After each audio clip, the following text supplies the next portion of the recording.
buriya wowe ntago iyo ugize ikibazo kijyanye n'ibya mituweli kumva ntago uhamagara Kagame ahubwo uhamagara minisitiri ushinzwe imibereho myiza y'abaturage n'ibiti muri rusange.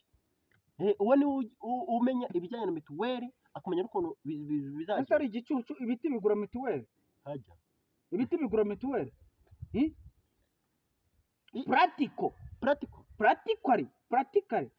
Nahise ubwo bahamagarana katurebe minisitiri ushinzwe ibidukikije kada ni minisitiri ushinzwe minisiteri y'ubuzima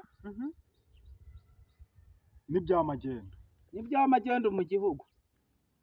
Hamagara uwo niwe ushinzwe ibya mituweli. Ushinzwe minisitiri w'ubuzima ushinzwe iby'ubuzima mu gihugu n'ibikorwa remezo bijyanye na mituweli n'amagendo.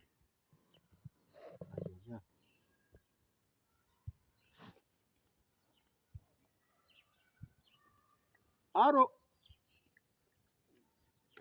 ni wowe minisitiri ushinzwe ibijyanye na mituweli n'ibiti muri rusange. Ajya niwe twavuze turamugara. Washinzwe iki? Ibiti muri rusange. Ibiti? Basi uw'amagendo n'imibereho n'inuza n'imibereho ya mituweli. Mubaze uw'amagendo n'imibereho ya mituweli myiza y'ubujyanama bw'ubuzima. Ubujyanama bw'ubuzima arahari. Mubwira guhe nimero ze. Ubuzima bw'ubujyanama. Oya baricaranye reka damudu. Ariko babwire ko nadahari.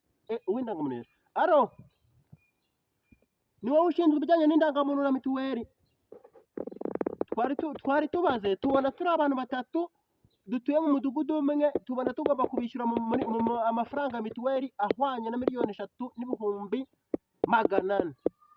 Baradufasha iki? Muradufasha iki? Icyambere kuyatwishyurira, icya kabiri kuduha indangamuntu, icya gatatu kwambuka igihugu, kuduha indangamuntu yindi tukava muri iki gihugu tukajya muri Kongo, tukazagaruka mu gihe cy'ubukwe kwishyuza byararangiye. Ngo tujye ku kagari badusange. Tujye ku kagari badusange. Wowe nande bavuze? Ubuyobozi bwo hejuru busange mu kagari. Hagiye iyo nomero bariye kuri. Ariko ubwo muzigo nabwenge. Abayobozi bo mu karere baravuze abantu batatu mwikusanye tubasange mu kagari. Hejuru y'uko utanze ibisobanuro by'indangamuntu ngo tujye ko irakerera.